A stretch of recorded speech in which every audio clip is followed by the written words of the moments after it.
राधे राधे भक्तों, आप सभी का स्वागत है मेरे चैनल क्रिएटिव कहानियाँ पर। आज हम इस कथा में जानेंगे कि आखिर कौरवों को क्यों मरना पड़ा था एक साथ और क्यों धृतराष्ट्र को अंधा होकर ही शासन करना पड़ा था।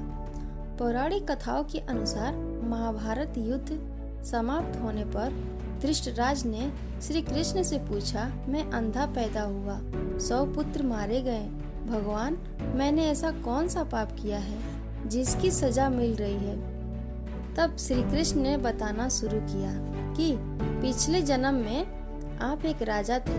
आपके राज्य में एक तपस्वी ब्राह्मण थे। उनके पास हंसों का एक जोड़ा था जिसके 4 बच्चे थे। ब्राह्मण को तीर्थ यात्रा पर जाना था, लेकिन हंसों की चिंता में वह जा नहीं पा रहे थे। उसने अपनी चिंता एक साधु को बताई। साधु ने कहा, तीर्थ में हंसों को बांधक बताकर हंसों का अगला जन्म खराब क्यों करते हो? राजा प्रजा पालक होता है, तुम और तुम्हारे हंस दोनों उसकी प्रजा हो।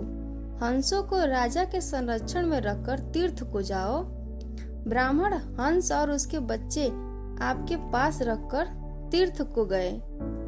आपको एक दिन मांस खाने की इच्छा हुई। आपने सोचा सभी जीवों का मांस खाया है, पर हंस का मांस नहीं खाया। आपने हंस के 2 बच्चे भूनकर खा लिए।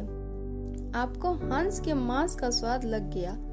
हंस के एक एक कर 100 बच्चे हुए और आप सबको खाते गए। अंततः हंस का जोड़ा मर गया। कई साल बाद वह ब्राह्मण लौटा और हंसों के बारे में पूछा तो आपने कह दिया कि हंस बीमार होकर मर गए। आपने तीर्थ यात्रा पर गए उस व्यक्ति के साथ विश्वासघात किया जिसने आप पर अंधविश्वास किया था।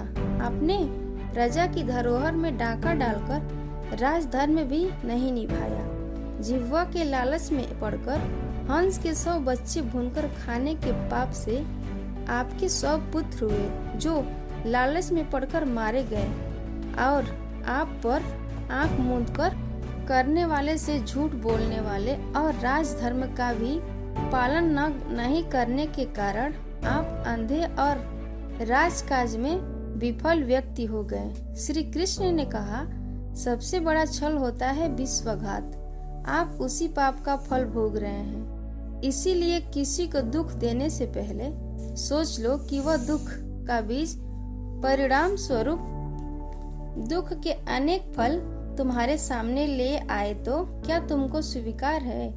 हमारे कर्मों की रील परमात्मा के हाथ में है, सेव हो रही है। इसीलिए सोच समझकर कार्य करो। जय सीताराम, जय श्री राधे। कथा कैसी लगी कमेंट बॉक्स में जरूर बताएं। ऐसे ही और रोचक जानकारी के लिए हमारे वीडियो को लाइक और चैनल को सब्सक्राइब कर ले। जय श्री कृष्णा।